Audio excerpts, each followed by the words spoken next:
नमस्कार। मैं हूं जयकृष्ण कुमार और आप सुन रहे हैं कार्यक्रम अनिरुद्ध प्रसाद विमल की कहानियां मेरे साथ। हालांकि मैं कोई कथावाचक नहीं हूं, परंतु मुझे ऐसा करना अच्छा लगता है, इसलिए मैं पढ़ता हूं।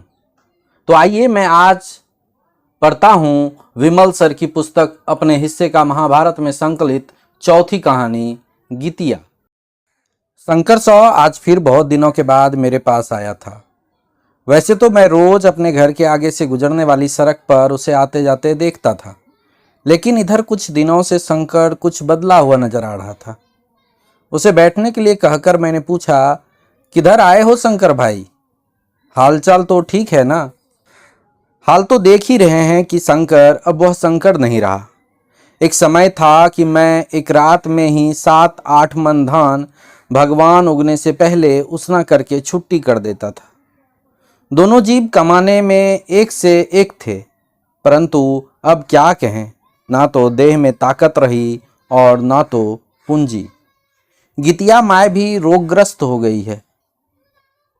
वसंत बाबू जो शंकर के आने के पूर्व से ही बैठे हुए थे और मुझसे जरूरी बातें कर रहे थे, को शंकर का इस तरह बीच में आ जाना अच्छा नहीं लगा। आगे में रखी बीड़ी सुलगाते हुए वसंत बाबू के बीच में ही शंकर सौ को टोका, उम्र भी तो कोई चीज होती है शंकर भाई। उम्र गिरने पर 100 बलाएं। बेसी हाय हाय करने से किसको बरकत देख रहे हैं? 2-3 बीघे जमीन आपको है ही। पति पत्नी मिलकर अच्छी तरह से खा पी रहे हैं। इससे अधिक और क्या चाहते हैं? वसंत बाबू का मुनि समाजी टोन शुरू हो गया था। हाथ में बीड़ी लिए गौतम बुद्ध की भाषा में जब वे समझाने लगते हैं तो बड़े बड़े का माथा घुमा देते हैं।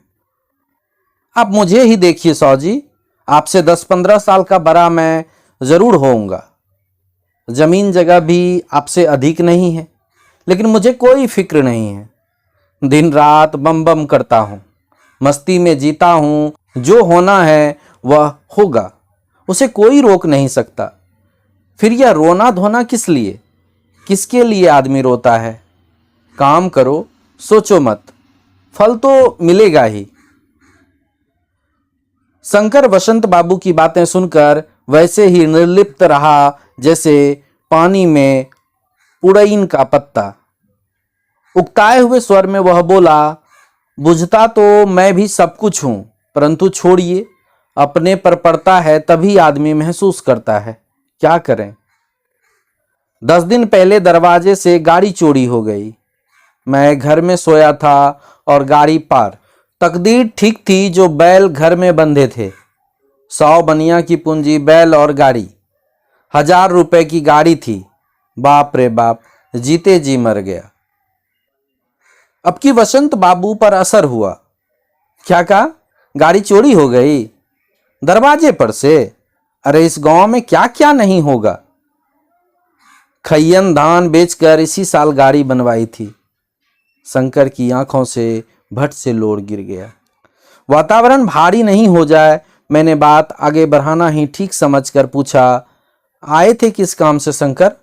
कोई मदद यदि मुझसे हो सके तो बोलो। 2 काम से आए थे मास्टर साहब। एक तो मुझे 4 दिन के लिए गाड़ी दीजिए। धान मिल में रखा हुआ है, कुटाकर हटिया करेंगे। बहियार से धान का पत्तन भी ढोना है। इस भीषण ठंड में रात रात भर चोर के डर से जाग कर जुगबाड़ी करना पड़ता है। गाड़ी यूं ही रखी हुई है, ले जाओ। दूसरा काम, पंचेती करनी होगी। पंचेती? हाँ, पंचेती। किसकी? आज कितने साल हो गए मेरी बेटी को मेरा दामाद नहीं ले जाता है। इसका क्या कारण? ब्याह किया, गौना भी दिया, 1-2 बरस आया गया भी, उसके बाद छोड़ दिया। खेत बेचकर दहेज दिया, मांगने पर बीच में फिर घड़ी और रेडियो दिया। 3-4 बार पंचायत बैठाई, किसी को गुदानता ही नहीं है। वास्तव में यह बात विचारने योग्य थी, परंतु मैं गांव की पंचायती में पढ़ना ही नहीं चाहता था। आजकल पंचायती करने का अर्थ खामखा दुश्मनी मोल लेना है। पहले लोग मानते थे कि 10 आदमी बैठकर जो विचार करते हैं उसमें अनर्थ नहीं होता है। बिना 5 के पंचकाठ नहीं होता था। लोग पंचायत को मानते थे, परंतु अब कौन मानता है पंचायत को? थाना, दरोगा, कोर्ट कचहरी बढ़ते गए, पंचायत की महिमा घटती गई। मुझे चुप देखकर शंकर अपनी बोली में और भी दुख भरता हुआ बोला, यह काम आपको करना ही होगा। बांका जाकर मुकदमा भी किया, सोचा डर जाएगा, लेकिन कुछ भी असर नहीं पड़ा। आपकी बात सुरेश नहीं उठाएगा। दया कीजिए मास्टर साहब, आप एक बार कहकर तो देखिए। शंकर की तकलीफ ने मुझे प्रभावित किया और मेरी आंखों के आगे में उसकी बेटी गितिया का जीर्ण शीर्ण समूचा शरीर घूम गया। एक तरफ सुरेश की जवानी से मोटी सोटी भरी पूरी देह और दूसरी तरफ डमोले की तरह डोलती गितिया। साल भर पहले सुरेश ने दूसरा ब्याह भी कर लिया था। मैंने कहा, देखो शंकर, अब तुम्हारे लिए दूसरा कोई भी उपाय नहीं है। जीवन में पति पत्नी दोनों एक दूसरे के प्रति कोई ना कोई आकर्षण से आपस में बंधे रहते हैं, चाहे वह आकर्षण देह की हो या मन की। तुम्हारी बेटी के पास इन दोनों चीजों में से कुछ भी नहीं है। इस साल बच्चा होने के बाद गितिया को अधंगी भी मार गई। उसे लकवा मारने के बाद से तुम दोनों ही एक दूसरे के भरोसे रहे। दोनों में से किसी ने भी दवा दारू नहीं की। देह ही जब ठीक नहीं तो माथा कहां से और कैसे ठीक रहेगा? तुम्हारे दामाद ने उसे स्वस्थ रहने पर ही जब नहीं रखा तो अब छिमताही और कमजोर हो जाने पर क्या रखेगा? अब यह बोझ तुमको ढोना ही पड़ेगा। बेटी के बोझ को इस संसार में बाप नहीं ढो सकता। तब तुम क्या चाहते हो? इस लाश को उस हृदय के दरवाजे पर पटक आने को? वह इसे देखना नहीं चाहता है, मारता है, खाने नहीं देता है।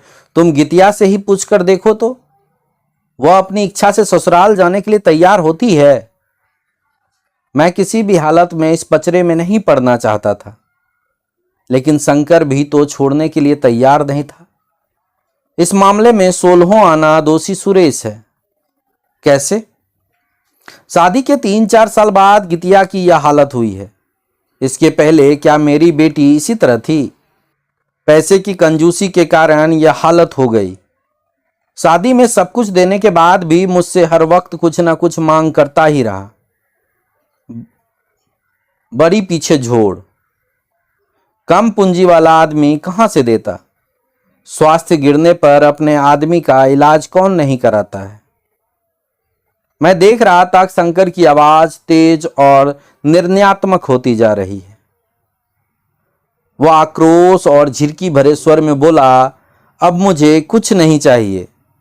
उसकी पत्नी है, वह ले जाए। नहीं ले जाएगा तो दरवाजे पर रख आएंगे। पौवा कनमा जैसे मन हो सुरेश खाना दे, मुझसे अब नहीं चलेगा। वसंत बाबू ने भरोसा देते हुए कहा, सब हो जाएगा, पहले यह बताइए कि बेटी का इलाज कर रहे हैं या नहीं। शंकर रो पड़ा, लगा कोई उपहास करता हो। समय पर कुछ प्रश्न भी ऐसा होता है जिसमें आदमी को उपहास बोध होता है।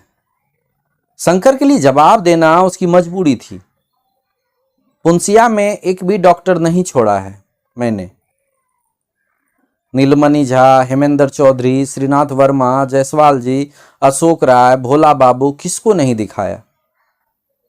अभी ओरहारा के नरेंद्र बाबू के यहाँ इलाज चल रहा है। फायदा है, अब जाने गितिया का भाग्य। एक भी कर्म नहीं बचा है बसंत बाबू। चंगेरी के तुलसी पासवान, हरी तांती और यासी टोला के अर्जुन यादव तक से झाड़ फूक करवाया। दुर्गापुर के शंकर भगत की गादी पर भी ले गया। क्या कहें, बेटी के लिए बियोह फतिया हो रहा हूं। कर्मनाशी है यह लड़की, दरिद्र बना दिया गितिया ने। उसको क्या कहेंगे? उसे तो अपनी ही आंखों में ना तो आंसू है और ना तो मुंह में बोली। इतना कहते कहते शंकर बच्चों की तरह रोने लगा। अब मेरी अंतिम इच्छा यही है कि वह मरे अथवा बचे अपने पति की देहरी पर। बेचारी को सदगति मिल जाएगी। उसका अगला जन्म मैं क्यों बिगाड़ूं? मैं इस बात को अच्छी तरह जानता था कि गितिया को सुरेश किसी भी स्थिति में नहीं रखेगा। उसने दूसरी शादी भी कर ली थी। अतः यह दायित्व मैं वसंत बाबू और पंचायत के मुखिया मंगनी लाल सिंह पर सौंपकर निश्चित हो गया। शंकर चुप हो गया था। उसके दोनों हाथ माथे पर और आंखें धरती पर इस तरह गड़ी हुई थीं मानो धरती से कह रही हों कि हे धरती तुम फटो, मैं समा जाऊं। वसंत बाबू के आने के बाद शंकर हाथ से जमीन का सहारा लेकर उठा और जाने लगा। मैं एकटक उसके पांव को देख रहा था। मुझे लगा जैसे शंकर के पांव से पहाड़ बंधा हो। शंकर के चले जाने पर मेरे मस्तक में गितिया के बचपन से लेकर आज तक का रूप नाच उठा। शादी के समय कितनी स्वस्थ और सुंदर लग रही थी। शुरू में पति ने रुपए पैसे के लोभ में नहीं माना। वह प्यार मान सम्मान से वंचित रही और जब बाप ने सब कुछ दे दिया तो दे ही गिर गई। इसी साल चौथ के दिन गितिया मेरे यहाँ अपनी माँ की तरफ से कुछ सौगात देने आई थी। चौवाठी बैठी हुई, चुटके हुए मुंह और गाल के ऊपर 2 बड़ी बड़ी आंखें। तीज पर्व था। आज गितिया ने अपना श्रृंगार किया था। तेल, टिकुली, पाउडर, सिंदूर पहनकर वह उसी तरह लग रही थी जैसे ढही भीत में गोसाई की सिंगारी। उसे इस प्रकार सजी देखकर मैंने पूछा था, आज बहुत सजी हो तुम गितिया, पहुना आए हैं क्या? गितिया लजाई और जवाब में बोलने की कोशिश में डोल गई। व्रत के दिन मौसमात वाला चेहरा लेकर किसी के घर नहीं जाना चाहिए। सिंदूर औरत की शोभा है, जब तक सांस है तब तक ढो रही हूं। ससुराल अब नहीं जाओगी? ले जाएंगे तब ना। सुनता हूं भाग आती हो। मारेगा तो भागूंगी नहीं। बहुत मारता है। जब तक देह में ताकत थी सहन किया, अब नहीं सह सकती हूं। दैव मरण भी तो नहीं देता है। मरने पर बेटी कौन पोस देगा? नाना नानी पोसेंगे। नाना नानी ने धार लिया है, मैंने हंसकर कहा। मुझे जन्म दिया है तो यह बोझ कौन ढोएगा? उस दिन गितिया के जाने पर मेरा मन न जाने क्यों कैसा कैसा करने लगा था। पता नहीं कितने रोज तक मन और माथे में गितिया ही घूमती रही। परंतु आदमी को अपने काम से फुर्सत कहां। 99 का फेर। पंचायत की जिम्मेवारी वसंत बाबू पर सौंप ही दिया था। समय ने सब भुला दिया। 5-7 महीने बाद एक दिन मैं चैत की सुबह 8 बजे अपने खेत की मेर पर खड़ा मजदूर सबसे चना उखड़वा रहा था कि देखा शंकर नहर पर से होकर झटकते हुए चला जा रहा था। कांटे की तरह सूखी देह पर फटी चिटी गंजी, बिना जूता के विवाई से फटे चिरे हुए पैर, कनपटी से बंधी हुई गमछी। चैती हवा बेफिक्र सरसर बह रही थी। शंकर को धतर पतर जाते देखकर अनायास मुझे गितिया का स्मरण हो आया। मैंने उसे आवाज देकर बुलाया, आज बहुत दिनों पर भेंट हुई। गितिया का हाल चाल सुनाओ, कहाँ है आजकल? शंकर के पपड़ियाए होठों से बड़ी मुश्किल से यह निकला, आपके कहने पर वसंत बाबू ने पंचायत के लिए बहुत मेहनत की। मुखिया जी के डांटने धोपने पर पहुना ने कहला भेजा, मैं विदागरी कराने नहीं जाऊंगा। मेरी पत्नी है, मेरे घर पर पहुंचा दे। मैं नहीं रखूंगा तब तो। लाचार होकर वही किया। मैंने कहा जो हुआ ठीक हुआ, ससुराल लड़की के लिए स्वर्ग होती है। अब तो ठीक है ना? मेरी बात सुनकर शंकर की आंखों में भरभरा कर आंसू आ गए। आज भोर में ही बेहोशी की स्थिति में गितिया को मेरे घर पहुंचा दिया है। अब तब है, कब दम टूट जाएगा कहना मुश्किल है। अब भरोसा नहीं है। जब से आई है आंखें नहीं खुली है। एक गहरी चुप्पी के बाद वह फिर बोला, एक आदमी को डॉक्टर बुलाने के लिए पुंसिया भेजकर मैं दुर्गापुर के शंकर भगत की गादी पर से लौट कर आ रहा हूं। बहुत कोशिश करने पर भी फुलैस नहीं हुआ। हार कर भगत ने भस्म दिया है, वही भस्म लेकर आ रहा हूं। इतना कहकर शंकर तेजी से घर की तरफ जाने लगा। खेत पर जितने मजदूर उतने रंग की बोली, मेरा मन उदास हो गया था। अचानक मैंने देखा बगल के ही बेर गाछ से टिटहरी का एक जोड़ा जोर से टिटिया कर उड़ा। मेरा पूरा शरीर कांप गया, सिहर गए मन और प्राण। बचपन में मां की कही बातें याद आ गई थी। टिटही का बोलना अपशकुन होता है। यह यम का दूत होता है जो किसी के मरने पर या किसी के मरने के कुछ देर पूर्व उसकी जीवात्मा को ले जाने वास्ते आता है। शंकर ने एक बार आकाश की तरफ ताका और अपने माथे के ठीक ऊपर चौतरफा घूम घूम कर टिटियाते टिटही के जोड़े को देखकर वह घर की ओर दौड़ गया। धन्यवाद। हमारी यह कोशिश आपको कैसी लगी कमेंट्स करके अवश्य बताइएगा।